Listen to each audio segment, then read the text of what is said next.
कर्नाटक के स्कूल कॉलेजों में धार्मिक लिबास पर रोक के आदेश के बाद बवाल मचा हुआ है। कई जिलों के स्कूलों और कॉलेजों में छात्रों के समूह आमने सामने हो गए हैं। तस्वीरें आप देख रहे हैं उडुपी, बागलकोट, मांड्या, चिकमंगलूर और शिमोगा की। मुस्लिम छात्राएं हिजाब पर रोक का विरोध कर रही हैं, तो कई हिंदू छात्र छात्राएं भगवा गमछा और दुपट्टा डालकर कैंपस में नारेबाजी कर रहे हैं।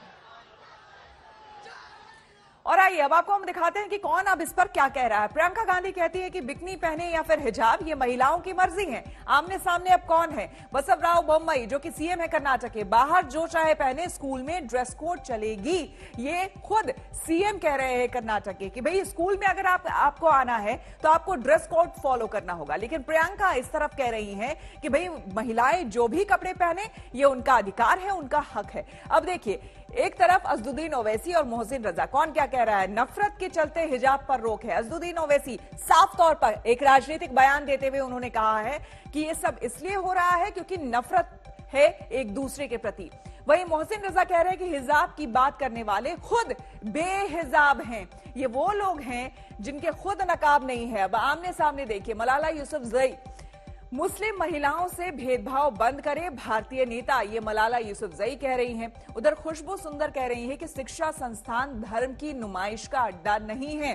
तो देखिए, ये बड़े बड़े बयान अब सामने आ रहे हैं। उमर अब्दुल्ला, मुसलमानों के लिए नफरत भारत में सामान्य है, ये कह रहे हैं कि ये तो होता ही है मुसलमानों के साथ। गिरिराज सिंह कह रहे हैं गजवाए हिंद की मानसिकता फैला रही है नफरत।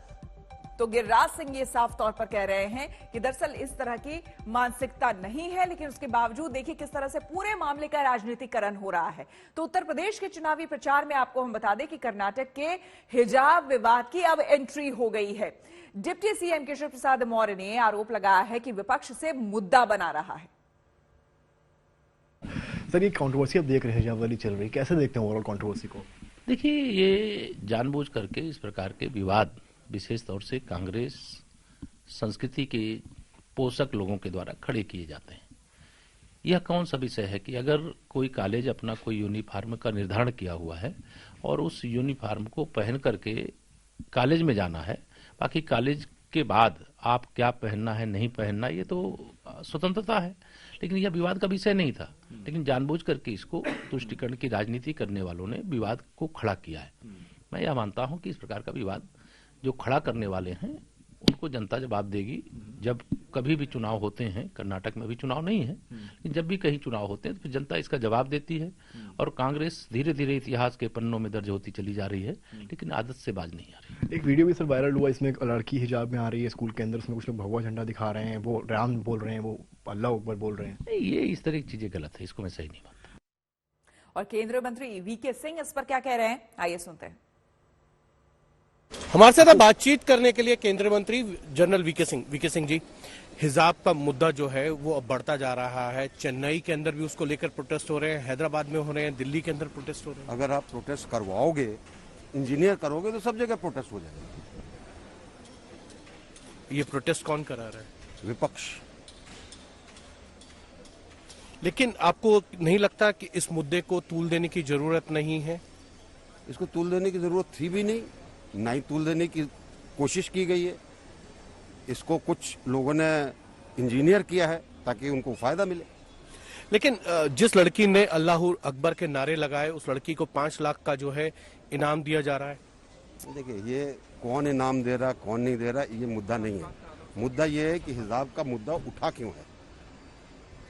आज उस समुदाय के अंदर, महिलाओं के अंदर सरकार की नीतियों के लिए आकर्षण, उसको कैसे तोड़ा जाए, आप उल्टी सीधी चीजें करिए। पाकिस्तान के मंत्री हैं, वो ये कह रहे हैं कि भारत के अंदर धार्मिक स्वतंत्रता नहीं है। पाकिस्तान की बात आप क्यों लेके चलते हो? उनके यहाँ है क्या धार्मिक स्वतंत्रता? ये तो सवाल ही नहीं पूछना चाहिए आप।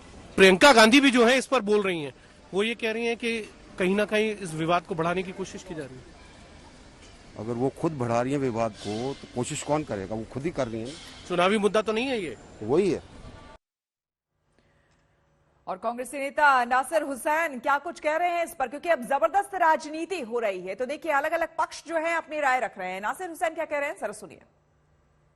कांग्रेस पार्टी के राज्यसभा के सांसद और नेशनल स्पोक्सपर्सन नासिर हुसैन जी हमारे साथ है। सर, जो कर्नाटका में हो रहा है इसे किस तरह देखते हैं आप? पूरे के पूरे कॉलेजेस स्कूल जो है वॉर जोन में तब्दील हो चुके हैं। 2 साल के बाद जो है कॉलेजेस खुले और ये सिचुएशन जो वहाँ पे हो रही है, कैसे देखते हैं इसे आप? देखिए, ये नॉन इशू है। ये कॉलेज के लेवल पे इस इशू को निपटा देना चाहिए था। 2 साल के बाद अब कॉलेजेस और स्कूल्स खुले हैं। अगर कुछ लड़कियां स्कार्फ पहले से पहन रहे हैं, अब भी पहनना चाह रहे हैं, वो किसी का इशू नहीं होना चाहिए। वैसे भी हिंदुस्तान का कॉन्स्टिट्यूशन राइट देता है किसी को क्या पहनना। मैं इसको भी मना नहीं करता कि यूनिफॉर्म है, यूनिफॉर्म के साथ में एक स्कार्फ बन रहे हैं वो लोग।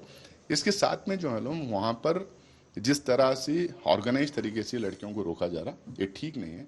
और लड़की अगर जीन्स पहनती है तो भी प्रॉब्लम है, लड़की स्कर्ट पहनती है तो भी प्रॉब्लम है, स्कार्फ पहनती है तो भी प्रॉब्लम है। ये आखिरकार क्यों हो रहा है? हिंदुस्तान एक फ्री कंट्री है, जिसको जो चाहे वो पहने, जिसको जो चाहे वो खाए। असली इश्यूज के ऊपर बातचीत होना चाहिए। वहाँ के चीफ मिनिस्टर को हम लोग एमपीज मिलकर बोलेंगे तुरंत इसको सॉर्ट आउट करना चाहिए। अच्छा, इसके साथ साथ बीजेपी जो है कर्नाटका की, वो आप लोगों पे एलिगेशंस लगा रही है। कांग्रेस को कोई लेना देना नहीं। स्कूल कांग्रेस ये कह रही कि जो कॉन्स्टिट्यूशन है, कॉन्स्टिट्यूशन की मर्यादा को जो हम लोग मर्यादा रखना चाहिए। कॉन्स्टिट्यूशन जो कहता है उसका पालन होना चाहिए। और अब बात उत्तर प्रदेश चुनाव की। उत्तर प्रदेश में 10 फरवरी यानी कि गुरुवार को पहले चरण की वोटिंग होनी है। 58 सीटों पर मतदान होने हैं। मतदान से पहले आपको इन 58 सीटों का सारा समीकरण समझाते हैं। आपको बताते हैं कि यहां जातियों का समीकरण क्या है और किसका पलड़ा भारी है। 10 मार्च के बाद ये पूरी गर्मी शांत करवा देंगे। लेकिन उन नौजवानों की गर्मी कैसे निकालोगे जो नौकरी मांग रहे हैं? क्या हमारे मुख्यमंत्री जी कंप्रेसर है जो गर्मी निकाल देंगे? ये चुनाव, ये चर्बी और पता नहीं गर्मी और चर्बी की बात नहीं है इस चुनाव।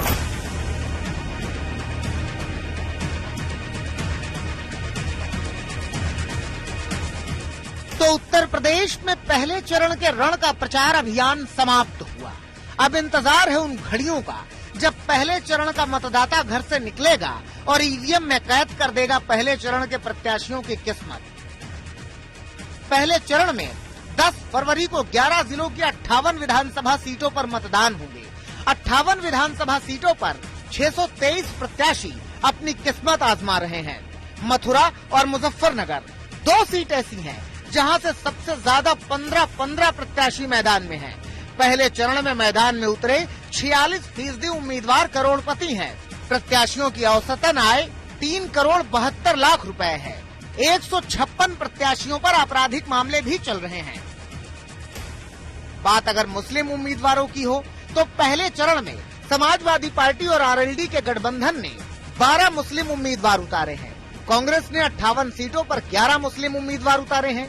बीएसपी ने 15 मुस्लिम उम्मीदवारों को टिकट दिया है, जबकि 58 सीटों पर बीजेपी ने एक भी मुस्लिम उम्मीदवार नहीं उतारा। 5 साल के अंदर उत्तर प्रदेश के अंदर सुरक्षा का एक बेहतर माहौल बनाने का कार्य हुआ और इन 5 वर्षों के दौरान उत्तर प्रदेश के अंदर जितने भी माफिया और आपराधिक प्रवृत्ति के तत्व थे उनको इस स्थिति में मजबूर कर दिया गया कि ये माफिया, ये अपराधी, ये पेशेवर अपराधी आज गले में तख्ती लटका करके जान की भीख मांगने के लिए मजबूर होते हैं। ये बदली हुई उत्तर प्रदेश की नई तस्वीर है। अगर पश्चिमी यूपी के जातीय समीकरण की बात करें तो यहाँ सबसे ज्यादा 27% मुस्लिम है, 25% दलित हैं, जाट मतदाता 17% हैं, राजपूत 8%, यादव 7% और गुर्जर 4% मतदाता हैं। जहाँ तक सवाल मुख्यमंत्री जी का है, उनका एफिडेविट देखिए, कितनी धाराएं उनके ऊपर थी। भारतीय जनता पार्टी सोच रही है कि गलती तो नहीं करती उन्हें मुख्यमंत्री बना करके। तो ये जो मुख्यमंत्री जी के अंदर गर्मी आ रही है वो इसलिए गर्मी आ रही है कि ये टिकट जगह जगह मांग रहे थे, इनकी मनपसंद टिकट उन्हें नहीं मिली, उन्हें वापस उन्हें घर भेज दिया गया है।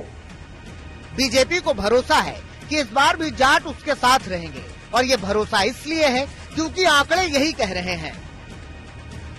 जाटों पर बीजेपी का भरोसा इसलिए भी है क्योंकि 13 जाट विधायक चुने गए थे, 12 बीजेपी के विधायक हैं और 3 जाट योगी सरकार में मंत्री भी हैं। योगी बाबा जो कह रहे हैं कि इनकी गर्मी निकाल दूंगा और मई जून में शिमला जैसी ठंड हो जाएगी, मुझे लग रहा है कि पिछले हफ्ते जो एक शीत लहर आई थी, इनका माथा बहुत बड़ा है, इन्हीं को ठंड लग गई है। जयंत चौधरी ऐसा भर भर के वोट दो, ईवीएम की मशीन को ऐसा भर के दो, नलके के बटन, हैंडपंप के बटन को ऐसा दबाओ कि भारतीय जनता पार्टी की जो चर्बी चढ़ रही है, सारे नेताओं की चर्बी उतार दो आप। लेकिन इस बार बीजेपी के लिए मुश्किल इसलिए भी बढ़ती दिख रही है क्योंकि अखिलेश यादव और जयंत चौधरी एक साथ चुनावी मैदान में हैं। जयंत चौधरी जाटों के वोट बैंक को तोड़ सकते हैं। ऐसे में देखना होगा कि इस बार जाट किसके करेंगे ठाठ और किसकी खड़ी करेंगे खाट। आज तक ब्यूरो।